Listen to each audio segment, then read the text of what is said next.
Opinion HD की videos देखने के लिए हमारा चैनल सब्सक्राइब कीजिए और पेज को भी लाइक कीजिए ताकि आप हमारी आने वाली तमाम वीडियोस से बाखबर रह सकें। अस्सलाम वालेकुम नाजरीन, मैं हूं मोहम्मद बिलाल रफ़ीक और आप देख रहे हैं ओपिनियन एचडी। वज़ीर आज़म आज़ाद कश्मीर ज़मान पार्क में अपने चंद वुज़रा जो हैं अपने काबीना के अरकान के साथ उन्होंने बड़ी देर से हाज़िरी लगाई। उन दिनों में वज़ीर आज़म ने वहाँ रुख नहीं किया जिन दिनों में ज़मान पार्क में हालात खासे कशीदा थे। अब जो पीटीआई के अंदर से भी आवाज़ें आ रही थीं आज़ाद कश्मीर के अंदर, चूँकि आज़ाद कश्मीर से उस तरह से ना तो वफूद जा सके थे उन दिनों में जब इमरान ख़ान को पंजाब पुलिस वफाकी हुकूमत के साथ वफाकी पुलिस के साथ मिलकर गिरफ़्तार करना चाहती थी। तो वहाँ पे उन दिनों में गिलगित बल्तिस्तान के जो वज़ीर आला हैं खालिद खुर्शीद वो मौजूद रहे और जीबी की जो उनकी पुलिस की और कमांडोज़ की जो सिक्योरिटी मामूर थी वज़ीर आला गिलगित बल्तिस्तान पे साथ, तो उन्होंने रजिस्ट किया था उस वक्त।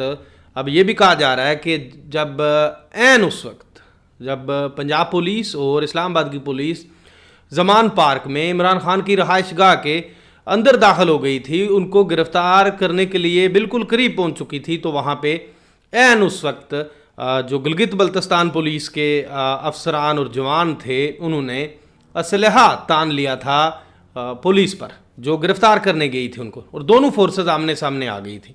तो उस वक्त वो गिरफ़्तारी का जो अमल है वो टल गया। तो बाद में क्या होता है कि फेडरल गवर्नमेंट जो गिलगित बल्तिस्तान के आईजी हैं उन्हें उनके ओहदे से हटा देती है। एक तरफ गिलगित बल्तिस्तान के जो उनके नामजद करदा वज़ीर आला हैं उन्होंने इतना जो मामलात का इस्तेमाल किया कि अख्तियारात का इस्तेमाल कर गए, वहाँ पे फोर्सेज आमने सामने ले आए। दूसरी तरफ माजी करीब में भी हम अगर देखें तो वज़ीर आज़म आज़ाद कश्मीर ने कोशिश की थी कि वो भी आज़ाद कश्मीर की पुलिस की जो नफरी है वो ज़मान पार्क में सिक्योरिटी के लिए भिजवा दें, जिस पे आज़ाद जम्मू कश्मीर के आईजी ने रजिस्ट किया था और उन्होंने नफरी वहाँ जो है वो तैनात करवाने में वो हडल क्रिएट कर दी, नहीं करने दी थी। उन्होंने कहा था कि आज़ाद जम्मू कश्मीर की पुलिस है। उसके बाद वज़ीर आज़म इन दिनों में वहाँ नज़र नहीं आए, चूँकि कारकुनान जो हैं पीटीआई आज़ाद जम्मू कश्मीर के पुराने कारकुनान वो शायद ये चाह रहे थे कि आज़ाद कश्मीर से भी जो पीटीआई के वर्कर्स हैं या हुकूमत आज़ाद कश्मीर में इमरान खान की पार्टी की है, इमरान खान की जारी की गई टिकट्स पर लोगों को इलेक्शन जो लड़े वो असम्बली में पहुँचे और हुकूमत में मौजूद हैं, तो उन्हें वहाँ पर इन दिनों में जाना चाहिए था। लेकिन वज़ीर आज़म आज़ाद जम्मू कश्मीर गुज़िश्ता रात वहाँ पे पहुँचे और आज सुबह वहाँ से पहले इमरान खान निकल आए और बाद में लाहौर से जब मोटरवे पे आज़ाद जम्मू कश्मीर के वज़ीर आज़म का काफ़िला भी उसी काफ़िले के साथ शामिल हो गया बाद अज़ां जो इमरान खान का आ रहा था। तो उसमें एक गाड़ी जो है आज़ाद जम्मू कश्मीर हुकूमत के जो प्राइम मिनिस्टर का स्क्वाड होता है, एक्स्ट्रा गाड़ी थी, वो प्राइम मिनिस्टर के ज़ेर इस्तेमाल भी रहती है। कुछ पहाड़ी इलाकों में हमने देखा कि उस गाड़ी को इस्तेमाल किया जाता है, जो लैंड क्रूज़र बड़ी गाड़ी होती है, वो वहाँ पे 3 गाड़ियाँ आपस में टकरा गई। अब वो स्टेट जो गाड़ी है, स्टेट की मलकियत, वो भी खासी डैमेज हो गई है वो गाड़ी हादसे के नतीजे में। उसमें कहा जा रहा है कहीं 2 कहीं 4 लोग कहा जा रहा है कि उस गाड़ी में सवार थे वो ज़ख्मी हुए हैं। तो अब रियासत को जी ये एक नया जो नुकसान है रियासती ख़जाने को वो गले पड़ गया। वो रियासती ख़जाने से ज़ाहिर सी बात है वो गाड़ी ने दोबारा ठीक होना है, वो कोई 5-10 लाख में तो ठीक होती हुई नज़र नहीं आ रही। बड़ी गाड़ियाँ, महंगी गाड़ियाँ, इनके अखराजात भी ज़्यादा होते हैं। तो अब देखिए ये क्या होता है। अब मुख्तलिफ बातें चल रही हैं कि जो लिमिट होती है प्राइम मिनिस्टर हाउस की उसको भी खासा एक्स्ट्रा करके खर्च कर दिया वज़ीर आज़म आज़ाद जम्मू कश्मीर ने, और वो ज़ाती जेब से अखराजात नहीं है। ये भी कहानियाँ चल रही हैं। दूसरी खबर ये है जी कि साबिक़ वज़ीर थे जो इनलैंड रेवेन्यू के, उन्होंने जो खावर सईद जो सदर थे जेके बैंक के, उनको एक्सटेंशन भी दिलवाई थी 1 साल की, उन्हें आज फारिग कर दिया गया। अब कुछ नाम नए चल रहे हैं आज़ाद जम्मू कश्मीर के बैंक के नए एमडी के लिए। तो इसी तरह एक और ख़बर भी गर्दिश कर रही है कि अब जो सरदार फ़हीम ख़ान अब्बासी जो ग्रेड 22 से रिटायर हुए, आज़ाद जम्मू कश्मीर पुलिस के सीनियर तरीन अफसर थे, एडिशनल आईजी रिटायर हुए, उन्हें अब जो है वो director general anti corruption department लगाया जाएगा। ये खबरें सोशल मीडिया पर जो हैं कुछ जर्नलिस्ट्स हैं उन्होंने स्टेटस शेयर कर रखे हैं, इस पर पोस्टें डाल रखी हैं कि उनको लगाने की जो प्राइम मिनिस्टर अब एंटी करप्शन में उनको एडजस्ट करना चाह रहे हैं और ये तैयारियां शुरू हैं कि वज़ीर आज़म शायद ये चाह रहे हैं कि जो सरदार फ़हीम अब्बासी हैं, चूँकि उन्होंने पुलिस के महकमे भी खासी इस्लाहत लाई, शायद ये ख्वाहिश होती हो वज़ीर आज़म की कि वो कुछ चीज़ों को बेहतर कर पाएंगे। लेकिन अब देखिए आगे क्या होता है। इसी तरह अब इस्लामाबाद में तो आपने देखा क्या कुछ चल रहा है कि जब इमरान खान साहब की तोशाखाना केस में आज पेशी थी अदालत में, तो वो हाथा अदालत तक ही पहुंच सके, अंदर न गेट तक रहे और अंदर जाने से भी उनको वो नहीं अंदर जा सके। वहाँ पे हालात खासे कशीदा रहे और उन्होंने बाद अज़ां सारा कुछ आपने वो भी देख लिया कि क्या हुआ।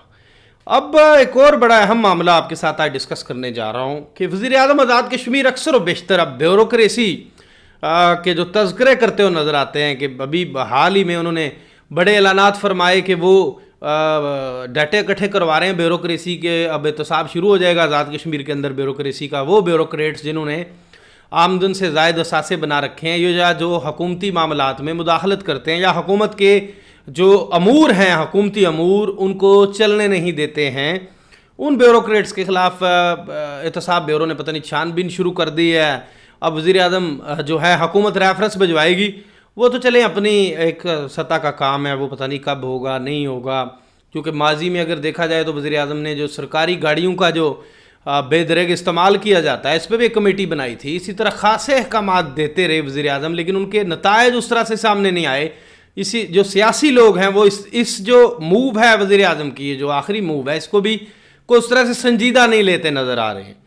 अब आप देखिए कि मौलमीन कुरान, जो कुरान पाक और दीनी तालीम देते हैं जो उस्ताज़ा, उनका ग्रेड 1 था। आज़ाद कश्मीर में ग्रेड 1 में उनको रखा गया, जो 11 साल से जो पढ़ा रहे हैं, जो 403 लोग बताया जा रहा है।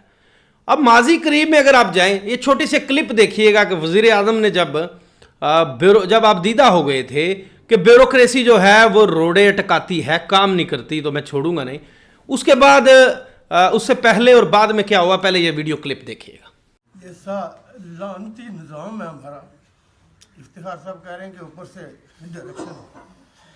डायरेक्शन मैं नहीं समझता कि किस चीज़ को कहते। मैं बीइंग वज़ीर आज़म 4 दफ़ा एक सेक्रेटरी का फ़ोन करता। आप कह रहे हैं कि डायरेक्शन, मैं तो सिर्फ इतना ये कहूँगा, मुझे कारी अफराज का जो चेहरा याद आता है, ये कम वक्त अपने उहदों पे बैठे हुए 4 लाख लें, 2 लाख लें, लेकिन मेरे कौन, मैं ये कहूँगा कि अल्लाह ताला इनको या तो हिदायत दे या इनको इबरत बनाए दूसरी दुनिया के दूसरे लोगों के लिए। ये ऐसे बदबख्त हैं कि ये इबरत बने, तो मैं ये समझता हूँ कि इनको अल्लाह की मखलूक पे, मैंने बहुत दफ़ा कहा कि भाई ये घर जाते होंगे, इनके भी बच्चे होंगे, इनके भी वालिदैन होंगे, इनके भी बहन भाई होंगे। बदबख्तो हिदायत पकड़ो।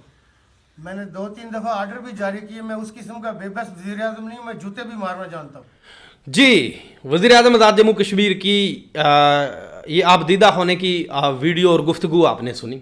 अब 4 अक्टूबर 2022 को वज़ीर आज़म आज़ाद जम्मू कश्मीर के ऑफिशियल फेसबुक अकाउंट से एक पोस्ट शेयर की गई, जिसमें तहरीक इंसाफ आज़ाद हुकूमत का तारीखी कारनामा गर्दाना गया और कहा गया कि मौलमीन कुरान रियासत में अहम तरीन रुतबे पर फायज हैं। माजी में दीनी तालीम देने वाले उस्ताज़ा को स्केल 1 दिया गया, जिस पर वज़ीर आज़म की ज़ाती काविशों से आज मौलमीन कुरान के स्केल्स अपग्रेडेशन के अहकामात जारी करवा दिए हैं।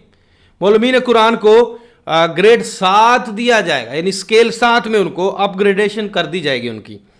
अब वज़ीर आज़म आज़ाद जम्मू कश्मीर ने ये अक्टूबर में खुद उनके पेज से ये पोस्ट जाती है। वादा किया गया मौलमीन कुरान के मुख्तलिफ जो उनके ज़िम्मेदारान थे, वफूद थे, अब उनको ग्रेड 7 जो है वो नहीं मिल सका। अब पंजाब और दीगर सूबों में 7 और 11 तक भी मौलमीन कुरान एडजस्ट किए गए। अब बड़ी सितम ज़रीफ़ी ये है कि इनमें मास्टर्स लेवल के लोग और PhD लेवल के लोग भी बताया जा रहा है कि वो भी ग्रेड 1 में हैं। अब वज़ीर आज़म ये एक सीधा साधा मामला है।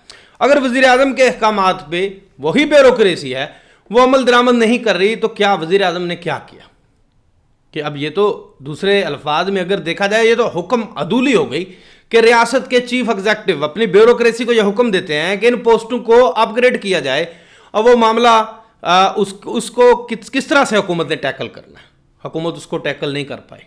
यानी वज़ीर आज़म को आज भी ब्यूरोक्रेसी उस तरह से सीरियस नहीं लेती जिस तरह से किसी स्ट्रांग प्राइम मिनिस्टर को लेना चाहिए। अब ये मामला जो मैंने आपके सामने रखा कि इस पे भी अमल दरामद करवाना बहुत बड़ा मामला है, ये मैंने डॉक्यूमेंट्स आपके साथ स्क्रीन पे शेयर कर दिए कि ये वज़ीर आज़म साहब को देखना चाहिए कि जो मैंने अहकामात दिए होते हैं उनको मैंने रीचेक करना है, या जो स्टाफ है वो रीचेक करे कि ये फ़लाँ चीज़ पे फ़लाँ जगह हर्डल आ गई है। चूँकि ये जो हुकूमती क्रेडिबिलिटी है उस पर कोई अच्छे सवालात नहीं छोड़ती ये चीज़ें। और अब आगे देखिए क्या होता है। अब ज़मान पार्क का चक्कर जो है वो आज़ाद कश्मीर हुकूमत को और रियासती ख़जाने को 30-40-50 लाख में तो पड़ा ही होगा, लेकिन अब घड़ी भी डैमेज हो गई है। तो अब देखिए क्या होता है। इसी के साथ मुझे नए वीडियो लाख तक के लिए दीजिए इजाज़त। अल्लाह हाफिज़।